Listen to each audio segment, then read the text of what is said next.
कई बार हमारे जीवन में वैसा नहीं होता जैसा हम चाहते हैं, हमारी इच्छा के विरुद्ध चीजें हो जाती है। पर समय बीतने के साथ हमें यह एहसास होने लगता है कि जो बात हमें उस वक्त सही नहीं लग रही थी, उसी बात के लिए आज हम ईश्वर का धन्यवाद दे रहे होते हैं।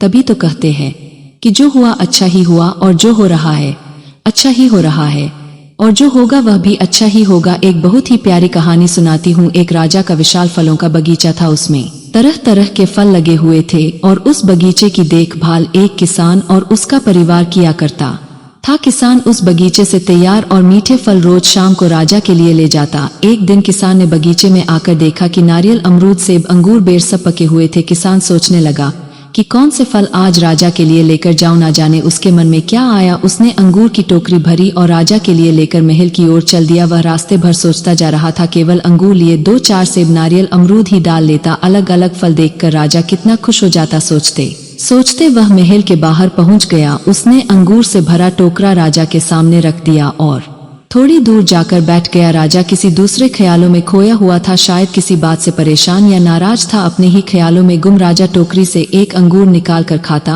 और एक खींचकर किसान के माथे पर निशाना लगाकर मारता। राजा द्वारा फेंका अंगूर जब किसान के माथे या शरीर पर लगता तो किसान कहता, ईश्वर बड़ा ही दयालु है।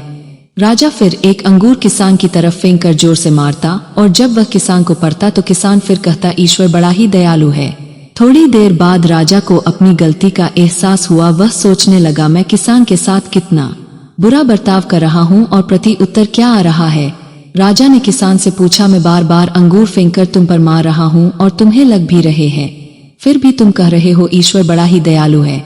किसान ने बड़े भोलेपन से उत्तर दिया, महाराज, बागान में नारियल, सेब, अमरूद, बेर यह सब तैयार थे, पर अंगूर लाया वह सारे फल भी ला सकता था, पर ईश्वर की कृपा से ही मुझे यह भान हुआ कि मुझे अंगूर ही ले जाने चाहिए। ईश्वर का धन्यवाद देता हूँ, क्योंकि अगर मैं दूसरे फल लाता और इसी तरह आप मुझे जोर से मारते तो मेरा क्या हाल होता। सच में महाराज, ईश्वर बड़ा ही दयालु है। दोस्तों, यदि जीवन में किसी मोड़ पर सही या आपके हिसाब से घटित हो तो धैर्य रखना, क्योंकि समय अपने राज समय आने के साथ ही खोलता है और उस समय हमारे मुंह से यही निकलता है कि जो हुआ अच्छा ही हुआ। फिर मिलेंगे दोस्तों अगली वीडियो के साथ, तब तक के लिए अपना ख्याल रखना और हमेशा मुस्कुराते रहना। वीडियो लाइक और हमारे चैनल को सब्सक्राइब जरूर कर देना।